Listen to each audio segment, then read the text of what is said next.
Every little thing has an interval of time between the act and its fulfillment. A horse will take 12 months. A woman takes 9 months. The little sheep will take 5 months. A chicken will take 21 days. There are intervals of time. So the Bible teaches every vision has its own appointed hour. It ripens. It will flower. If it be late, then wait, for it is sure, and it will not be late. Different intervals of time. So it may take thee a longer time. In this case with this man, 2 months to bring back 4,000 who were unemployed. To put his mind at rest that he doesn't have now to feel that he's going to be fired. He can put in now the extra time. Only a little while, 3 years and 2 months will complete his 30 years with Jones and Lachlan. And then what's a man of his age? 6 more years, and then Social Security. So he'll have both. If it happened now, he wouldn't have it. He would be cut on Social Security, and he would be let out without a good retirement fund. So she goes back, and she reminds him that it happened before. He couldn't afford the roof for the house. And she said, I will see the roof on the house. I remember when it needed a roof. And so she told him, I recall telling you, I remember when it needed it. Well, soon after something happened in his work, he got the money and the roof is on. The wife wanted an organ, couldn't afford the organ. All right, she said, I remember when you didn't have one. She has the organ. And she took one after the other. Of all these things, he's still, with all the evidence in the world, he is still working on some outside God. He thinks he's doing the wrong thing. He feels that if perchance that man is simply a devil incarnate, and he's taken me from my real God, which means something external to himself that he fashions out of his own mind and fashions with his hand, because all these little nonsenses that we buy and stick them up as holy objects. First of all, no artist really ever designed them. It's an offense to speak of an artist when you see these horrible monstrosities that we buy and stick around the place and call them religious objects. So, find who he is. He is the living God. He is not a dead God.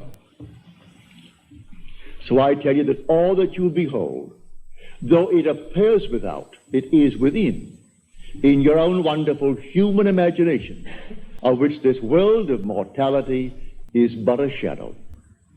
All things exist in the human imagination, and everything you see as an objective reality was produced by imagining.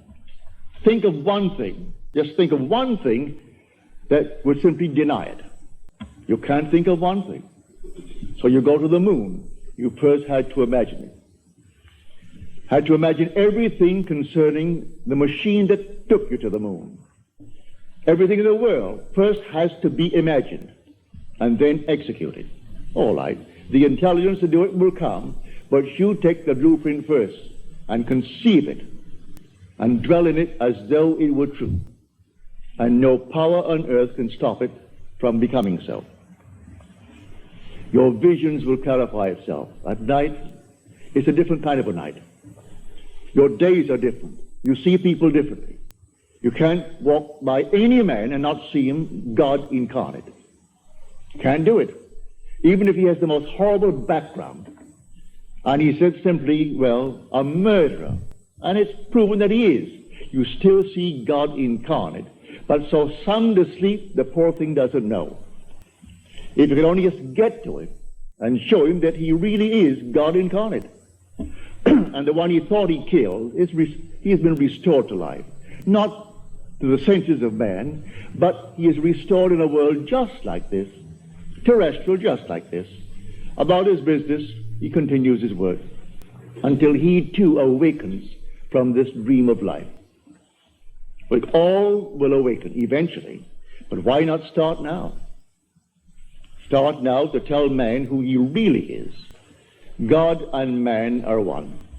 Man is all imagination, and God is man, and exists in us, and we in him.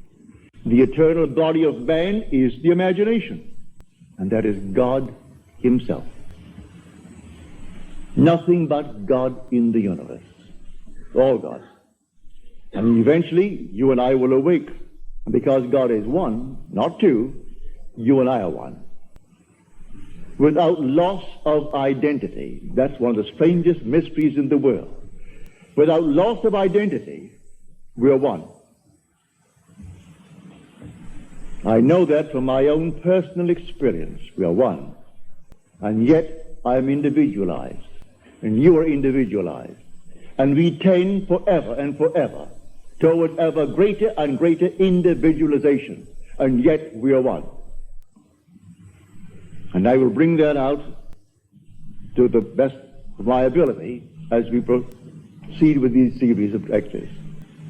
You will hear it. But tonight, if you're here for the first time and you want something practical, you apply what I've told you.